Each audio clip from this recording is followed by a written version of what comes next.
Hey, everybody, welcome to the Pre-Accident Podcast. I'm Todd Conklin. How are you? So, before I even roll out the opening credit stuff, today is a big day. Actually, it's part one of a two-part big day. Does that make sense? Probably. Enough. Enough. You'll be fine. I got to spend an entire day with Edgar Schein, and actually his son Peter was with him as well. And he was completely cool and kind of excited about us recording it for the podcast so you could hear as well. So that's what today's podcast is, part one of a two-parter. Get ready, because I think your socks are about to be blown off your legs.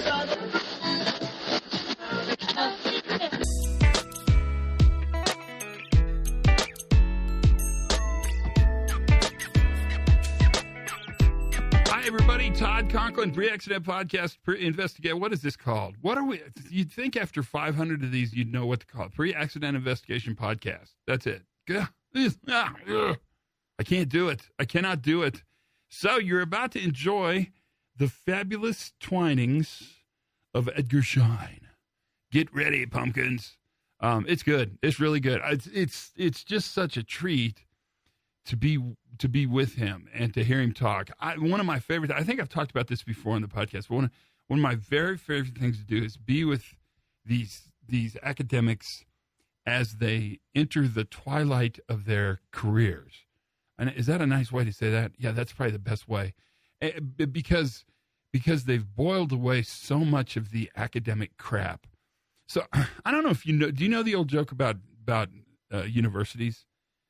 People are so mean to each other in universities because the stakes are so low. That's the joke, right? The funny thing about academics is they're constantly sort of, the system is sort of incentivized to make everybody kind of an enemy. And what I love, and I got to see this with Edward T. Hall and just a whole bunch of incredible scholars. Ev Rogers was just a joy. Is towards the end of their academic arc. I'm trying to think of gentle ways to say this.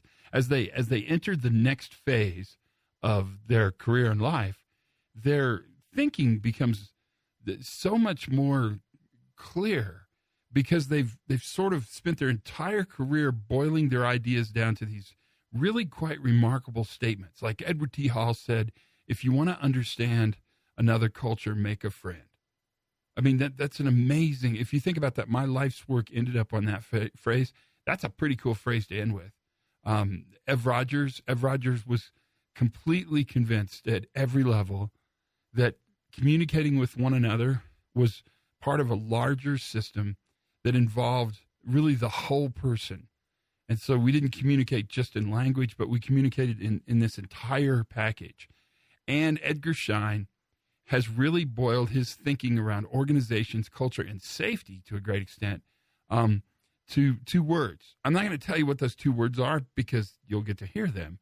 I mean, I could tell them. I know them, but I'm not going to blab them out now. I don't want to say spoiler alert that the two words are. That'd be cheesy. I just want to sit back and let you hear this conversation.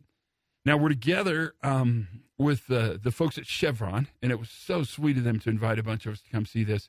And we were talking about fatalities and serious injuries, which, you know, is a topic we probably need to spend a lot more time specifically throwing away the classic industrial safety conversation, the injuries and industrial harm things. They're important, but talking specifically about fatalities. And Shahika Korkmaz, who's a dear friend of mine, invited Edgar Schein. And Peter, his son, came with him. They traveled together. And he spent, a good hour and a half. You'll see, because it's the reason it's two podcasts. Just kind of talking about safety and how the world works and what, in fact, is going on. And I think you're going to find this conversation to be really an interesting. It's fun. It's really good. I think the very best thing I can do is not feed you more information about my exciting summer, even though it's dwindling. Almost, it's over. I mean, we're into bluegrass time right now. I think the best thing I can do is sit back and relax and listen with you, and you'll hear Edgar Schein And Peter's going to jump in once in a while talking about safety and fatalities and serious incidents. So here it is. The Pre-Accident Podcast gladly welcomes Edgar Schein another time. Sit back, relax, and enjoy. But it's a good lead into what we want to discuss with you today. Instead of, giving you a detailed analysis of how to think about culture, I really want to think about safety and improvement and effectiveness.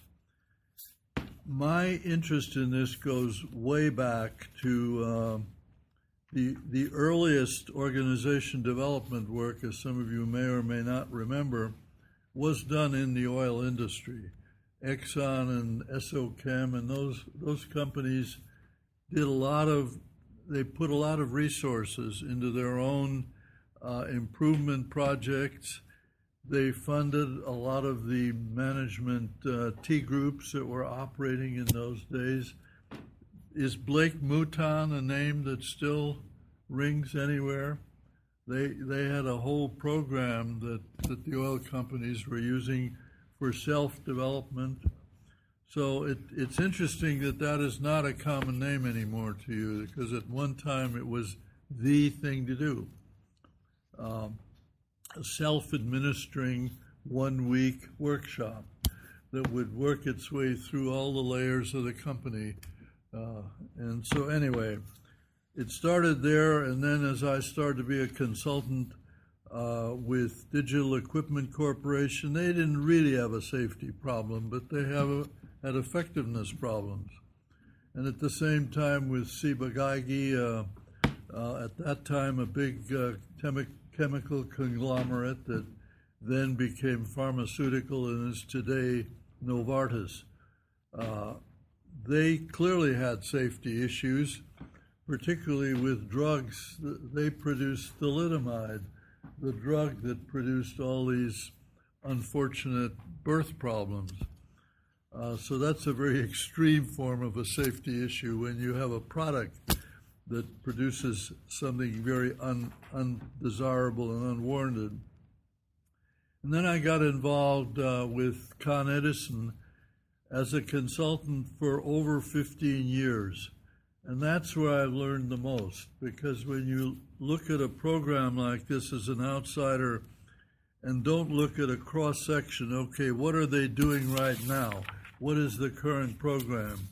If you look at this across 15 years, you see all kinds of nuances that the cross-sectional analysis doesn't get you. So that got me very interested, and then I got involved around the culture issue with the nuclear industry, both in giving talks to the people in Vienna and then becoming a member of the advisory board of INPO. How many of you know about INPO? Should probably be most of you. It's a very ingenious device for an industry to create its own internal development organization, both to measure how we're doing and to provide teams that not only measure but then help to improve the organization. So for 5 or more years, I heard the stories of what was going on there, and they all lead to, I have about 6 points and then some handouts. The first main point, and it's a very simple point, and I hope I'm preaching to the choir, that the common element in all these safety and effectiveness programs is that they are all driven by the same 2 fundamental ideas: openness and trust. If you look at all the safety culture lists, you'll always find openness and trust somewhere on that list. And what, from our point of view, if you look at this culturally, they are not only the most important ones, but in a certain sense, they are the only ones. Because all the other things you do don't really work very well if you don't have people that are open with each other and that trust each other. So the thing I am most concerned about is that we get down into the trees and redesign the trees and the gardens and fertilizers and burn-offs, and don't look at the forest and realize that the forest only works because of the synergy between openness and trust and how people relate to each other. Is that okay so far? Can you agree with me on that? So the first thing we have to solve is the trust and the openness problem. So all the programs I saw in Con Ed, and every few years they had a new program. And the safety people said, if you don't have a new program, you lose motivation. And you get, some of you have seen that. And what is lost in that is, why do we need a new program every few years? Because there's something missing. There's some underlying thing having to do with openness and trust that hasn't gotten embedded in the culture, or else we wouldn't need a new program. So point one is that safety and effectiveness are fundamentally the same, and point two is they all hinge on openness and trust. So the Stanford right now, we're working with the hospital and the medical school on a variety of lean programs and improvement programs. Safety isn't right now the big issue, but what are all the improvement programs about and the quality programs? They're about trust and openness. So this convergence of effectiveness and safety is very important to get into your head. You're not working safety, you're working total organizational effectiveness. Can you live with that? Yeah. Is it taken for granted, or do I have to sell it to you? I'm in. This group, we're with you. But I mean, it is worth noting that the world doesn't necessarily see it that way. You might have to prove to them that this is the right way for the organization to think about it. But the world is still going to have all sorts of regulatory bodies that are only focused on fatalities and accidents. But to Ed's point, as organizations, what are the benefits of thinking of them as linked, as synergistic? Yeah. All right, so now the question that the previous speaker of everyone asking you, what do you want me to do and how will I know how I'm doing, are really fabulous questions for this very point. So the answer from our point of view is a high level of trust and openness is what I want you to achieve, and what I want you to do to get there is to develop a different relationship with your teammates, your boss, and your direct reports.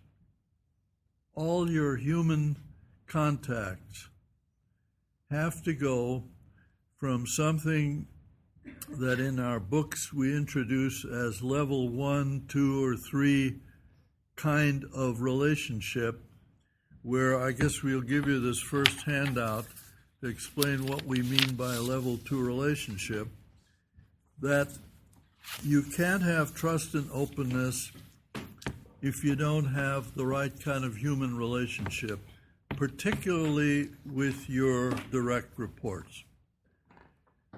The most common situation that I encountered in Con Edison, I was part of a group, 2 environmental lawyers and me, that were assigned to work for the board on improving environmental health and safety. So one of the things we did was we ran a lot of focus groups of electrical workers. And this was in the midst of Con Edison having, they were under indictment, they were on probation, so they had to work on this stuff. So we were working very hard on it. And so we would have a focus group, and we would say, well, you have this timeout program, and so if an electrical worker is down there under the sidewalk and sees a problem and it's unsafe, you're supposed to call a timeout.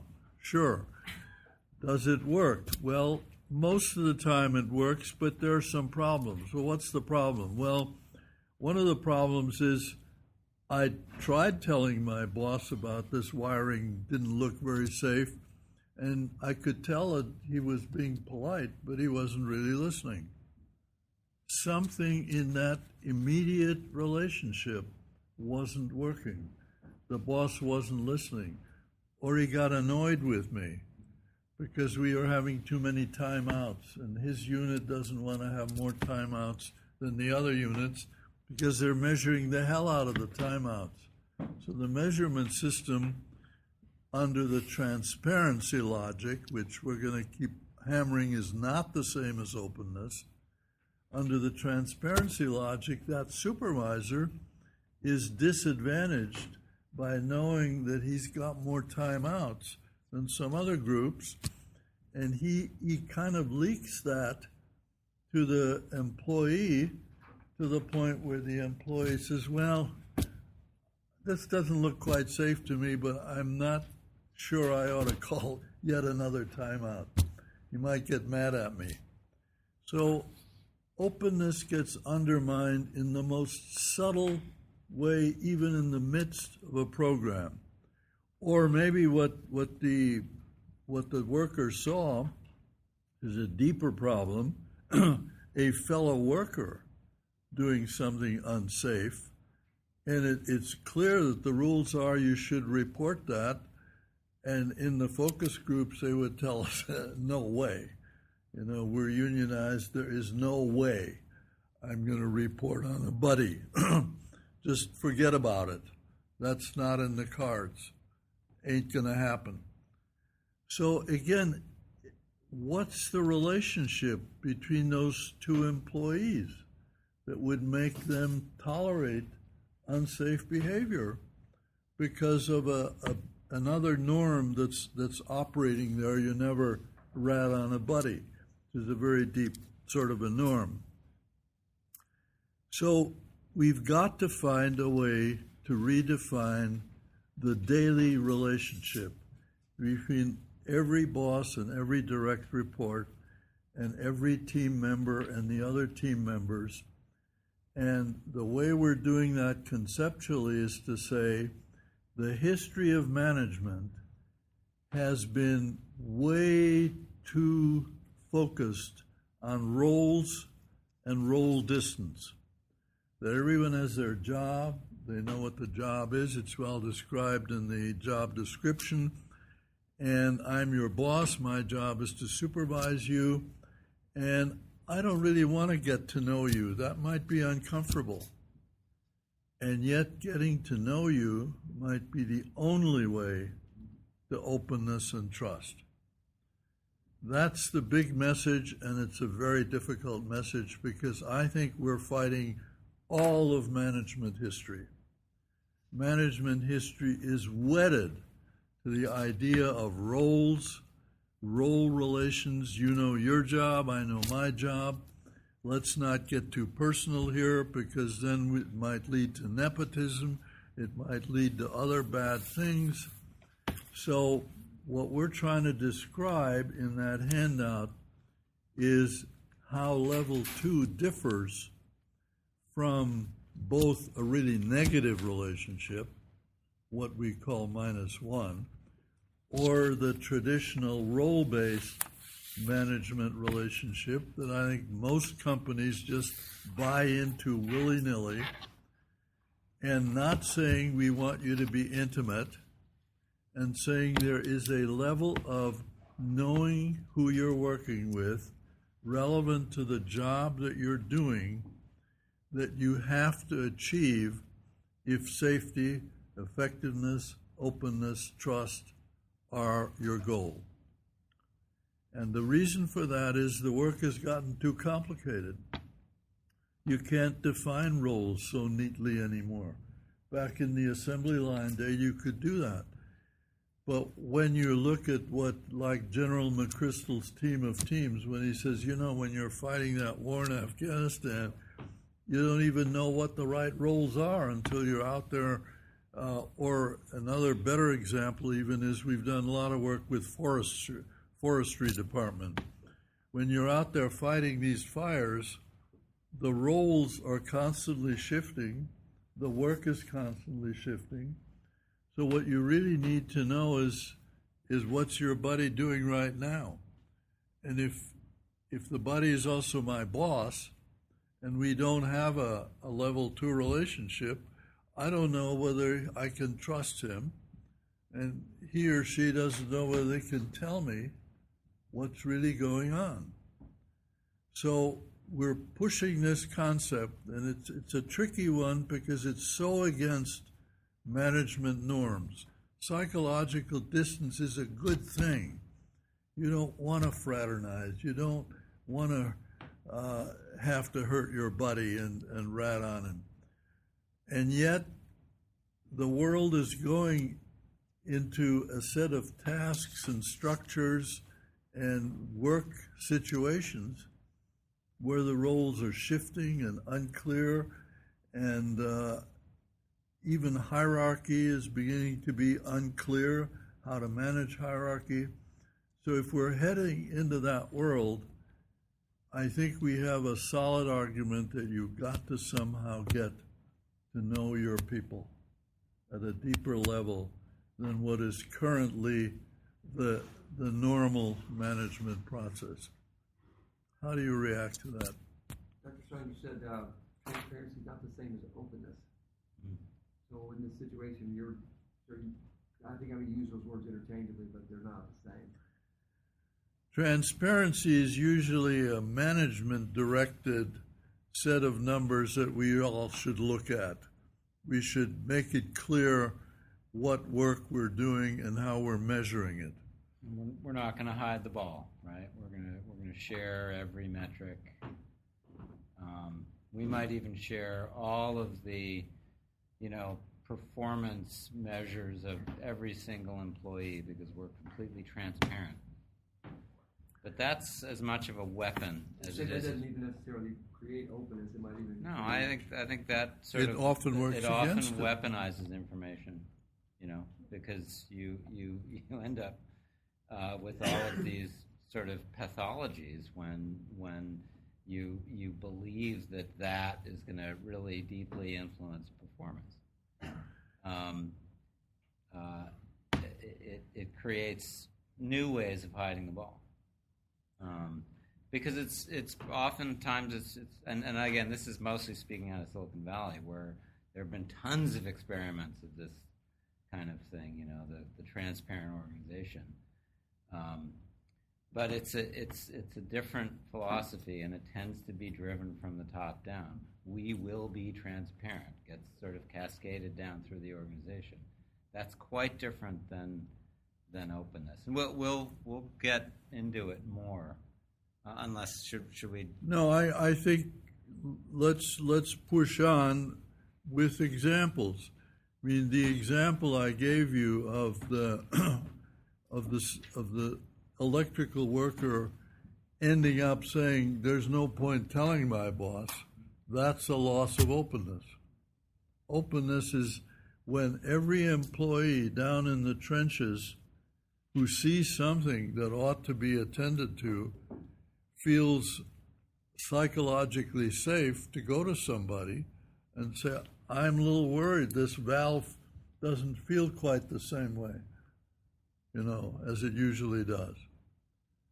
Openness is creating an environment where that employee will say, "Well, I'm not sure. It's a weak signal, but I think I ought to tell somebody."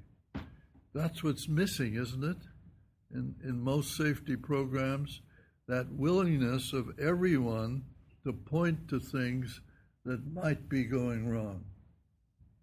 Because that's what often the accident review discovers, that there were all kinds of little signals that somebody saw something that they didn't bother to mention. And had they mentioned it, the whole chain would have been different. At least in the nuclear situation, for them, that's critical. They can't afford to have anything anywhere not be mentioned. But even there, it's hard to teach everybody that it's okay to waste time to tell stuff that might be a very irrelevant weak signal. So where it comes down to, where this level 2 relationship is most important and most missing, by the way, is in middle management. Because middle management is living in a world of schedules, productivity, career competition, and so no matter how much the board and senior management says we really are concerned about safety, I could tell, talking to middle managers, that was not really their daily reward system. Their daily reward system was not how many employees told them problems. Their daily reward system was whether they got the job done or not. So the schedule, and if you look at all the big accidents, all the Challenger and so on, it was schedule that was overriding the data that some of the engineers were providing. They had the data that the O-rings might freeze up. But the politics and the schedule and the reward system were at that point not about absolute safety.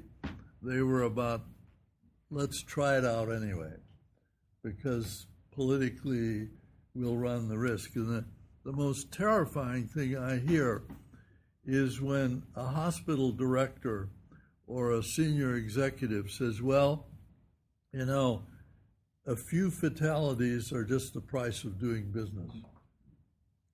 And they're not talking about OSHA statistics, they're talking about fatalities. But they inevitably develop a mentality that, well, it's going to happen anyway, it's too difficult to get fatalities to zero, so we'll adapt and do what's next best. We'll be more efficient. But the minute you say, but are you more effective in the long run, then you begin to see, well, maybe the price of that fatality in terms of lawsuits and immoral behavior was not worth it. Maybe some companies should go bankrupt if they have too many fatalities. So, level 2 is the answer, and the question then becomes, what would it take to get that middle manager to create a climate for the direct reports and his fellow middle managers with whom he or she is competing for career goodies? What would it take for them to create psychological safety for their subordinates? And the answer is their boss has to institute it in them, which means that their boss has to institute it in them. So the only answer in the long run is if from the very top you buy into the level 2 idea and then make it part of the reward system of the organization. Not a concept, part of the reward system. So what do you think? That's part 1, okay? That's only part 1. Now, I don't know how much I need to describe or explain. You'll have to kind of tell me in the comments. But when he talks about level -1, those are managers with no relationship to their people. Level 0 is kind of the classic professional relationship. Level 1 is a much more personal relationship, understanding and knowing the whole person, family, kids, et cetera, et cetera. Level 2 is an intimate relationship. That's probably different than what we're talking about.